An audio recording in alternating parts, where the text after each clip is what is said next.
So, Saturday afternoon here, probably about 4:30, something like that. Quiet Appalachia. Nobody around. Just me and the squirrels running around in the leaves. Quite an interesting week this week here in the United States. Very quiet right now, what I can tell anyway. But as I've said before, I don't have cable TV and I don't watch the news. And basically what I see I can get from Twitter, Facebook. A lot of the Facebook stuff has to do with what's happening in and around the Asheville area with Hurricane Helen and the recovery effort that's going to be going on for quite a while. But I know that after the election we had this week, which some of it is still being counted, which is phenomenal. There's always some people who are happy and some people who are not so happy. We're seeing what can only be described as some severe mental illness with some people who take this stuff way too seriously. And one of the topics that was a big one with this election was the whole abortion/women's rights topic. And I know as a man it's impossible for us to really know what that's all about in certain regards. But as I've gotten older and I have more years behind me than I do in front of me, I've just come to realize how precious life is, especially being out here in the woods for the last couple of years, and being able to observe all this life around me. I had deer running through the yard twice this week. It's just wonderful. And the army of squirrels, it's all around me. But it got me thinking about life, and I did a video a couple weeks ago about make life sacred again. And one of the things I realized that in this discussion about life, there's always this question about when does life begin? And I've come to the conclusion that there is no beginning. I think we're asking the wrong question, because there is no beginning and no ending.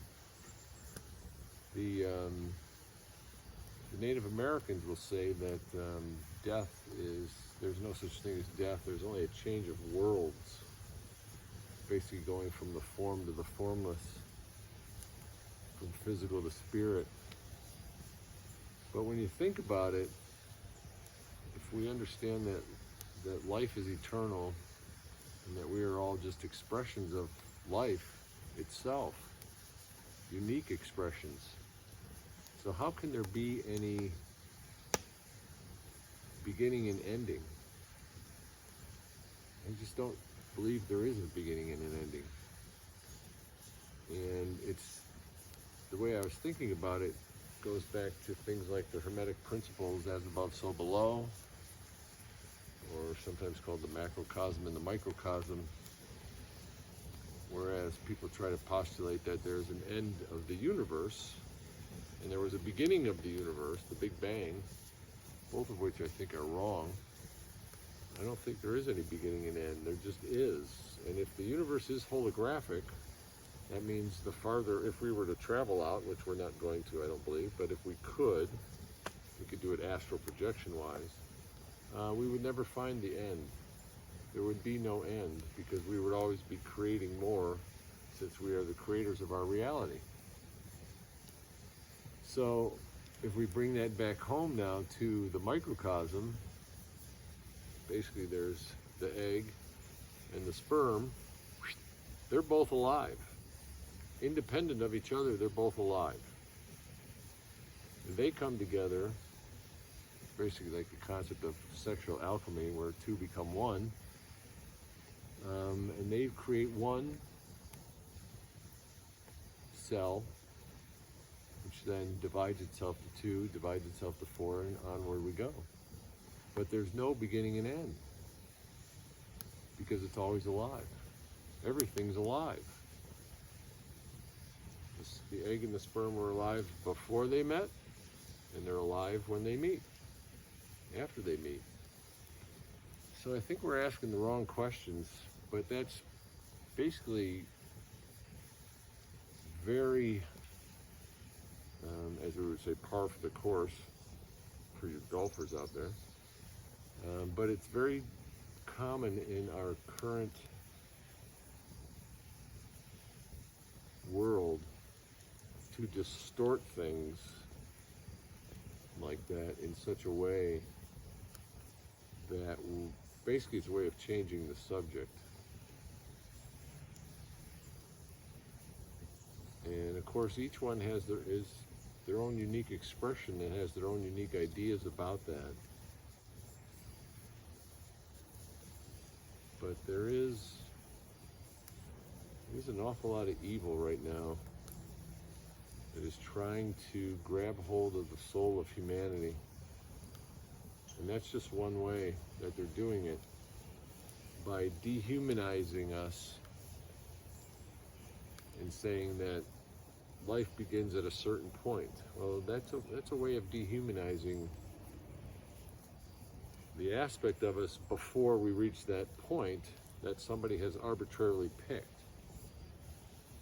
3 months, 6 months, 9 months. They even want to go farther after birth. And I hope that people will realize that how distorted that is.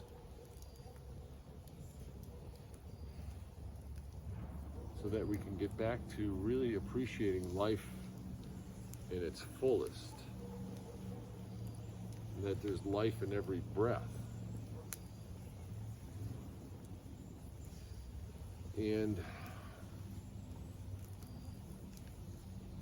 the only way to do that is to just appeal to their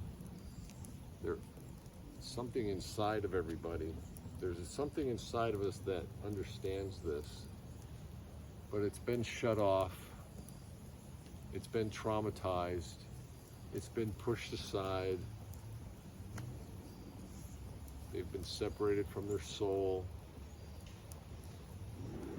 Whatever way you want to look at it, you have to figure out a way to bring them back together, merge them back with their true self, their soul, their spirit. The plant medicine ayahuasca would be a good way to do that. Not everybody understands that yet. Some of the other plant medicines, peyotes and the mescalines of the world. But hopefully, if you're watching this, you can just stop and appreciate the beauty and the grandeur of life in this miracle that we are, even just for a few seconds. That's what our world needs right now. Because there are people in very powerful positions that want to take that away from you, and your children and your grandchildren. And we're being asked to make a choice about what direction Earth humanity is going to go. I think we will make the right choice, that is in the spiritual direction, where we grow spiritually and come together as one human race. But we're being tested, severely tested, and it's going to take a while. But we can all do our part, a little bit every day, to just connect to our heart, connect to our higher self, forgive ourselves for our transgressions. It's a good place to start. To love ourselves through self-care, taking care of this from a physical perspective, self-respect, respecting ourselves, valuing ourselves, holding ourselves responsible for our thoughts, our words, and our deeds. And then following the principles of all of the old masters. Do unto others as you would have them do unto you. Love your neighbor as you love thyself. They're tough. They're really tough. But that's what we have to do. And just got to do a little bit every day. Just try our best every day. To just be a little bit better today than I was yesterday. So,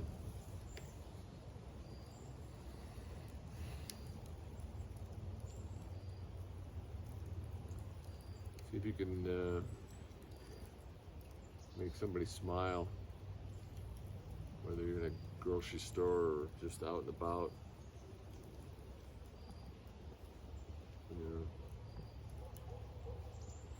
whatever you can do. Just once a day.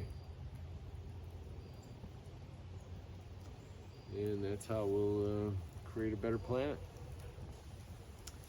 So we'll say cosmic energy, earth energy, heart energy. Breathe it in. Send loving heart energy out to all beings, all dimensions, all timelines, all realities. May this day be filled with compassion, loving kindness, and courage. Open up the heart, particularly to yourself. Because the most important relationship we have is the one with ourself. Okay? Thank you very much. Hope you enjoyed the fire. Until next time.